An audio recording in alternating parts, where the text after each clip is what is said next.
Last month, I stayed at the Wave Hotel in Orlando. It's a gorgeous 4-star property in the Lake Nona area.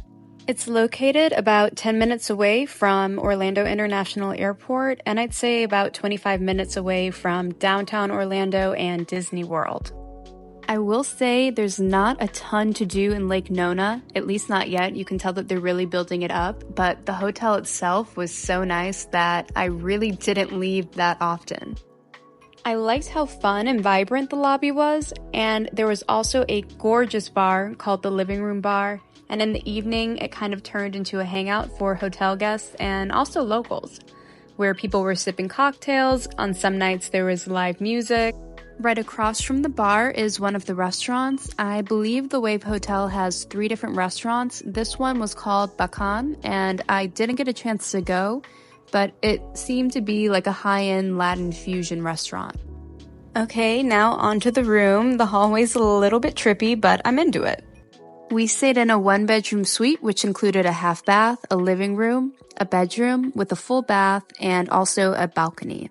There were 3 of us staying here, and it was the perfect amount of space where we didn't feel like we were all on top of each other. The living room felt huge, and I liked how it wasn't the standard beige hotel room. The couch pulls out into a bed, and it was way more comfortable than expected. I'm not a big fan of the carpet, but I liked the artwork, the bright colors, and the furniture. Having a wet bar in the room was also a cool touch. I'm addicted to coffee, so I was using that Nespresso every day, and the bar was stocked with coffee, tea, and water. Unfortunately, the water that's provided in the room is Aquafina, and this is gonna sound so bougie, but I feel like Aquafina is just like the armpit of bottled water. Okay, rant over, back to things I loved about the room.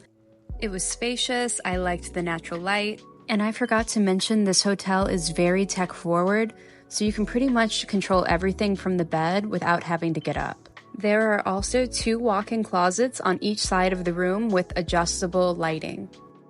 Now, I can't tell a lie, the balcony view is not great. But to be fair, I do not come to Orlando for the views. I don't come to Orlando expecting amazing views. The balcony is huge though, so that's a positive. And there is some construction going on, but I'm interested to see how they build up Lake Nona over the next few years. Now, this was absolutely my favorite part of the entire hotel room. The bathroom was amazing. I was obsessed with the standalone tub and huge shower. I felt like I was in a spa. The lighting was perfect. There were 2 sinks, and the shower was pretty massive for it being a hotel bathroom. And all of the products that they had were great as well. Another cool feature in both this bathroom and the half bathroom, there's an automatic toilet with a bunch of different settings. My room also had a tablet where you could control the temperature, the lighting, order room service, and pretty much look up any information about the hotel. You could also open and close the curtains, which is pretty much all that I did with it. Alright, moving on to the restaurants. The only restaurant that I tried was called Haven, and they served breakfast, lunch, and dinner. The manager was telling me that they're known for their weekend brunch, and they also have a separate area of the restaurant that's a lounge that's opened on the weekend. I only came here for breakfast, but everything I had was pretty good and the service was great. There's also a Japanese restaurant called Nami, and it's just open for dinner. I went to the living room bar a few times, and I'd say it's like a pretty even mix of locals and hotel guests. And the bar looked even more beautiful at night.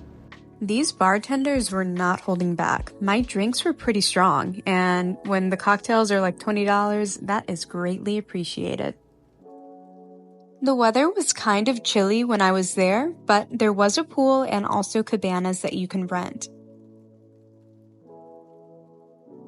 Something that's unique about the Wave Hotel is that it has a sculpture garden. The sculpture garden had a walking path and a ton of seating, so it was the perfect place to spend the afternoon. I'm pretty sure the hotel also offers bike rentals, so that's another option if you want to explore the area. The hotel provides guests with access to an amazing local gym. You can literally just walk down the path and it'll lead you to the Lake Nona Performance Club. This gym had everything. It had rock climbing, a ton of equipment, there were a bunch of different classes, a spin studio. It pretty much felt like having a gym membership. I really enjoyed my stay here, and the Wave Hotel is probably now one of my top 3 Orlando hotels. I usually go to Orlando for work or to visit family, so Disney isn't really a priority for me. But if you are traveling to Orlando to go to Disney World, keep in mind that this is 25 minutes away, possibly longer depending on traffic. Although the Wave is a little bit further out, it is definitely worth the stay.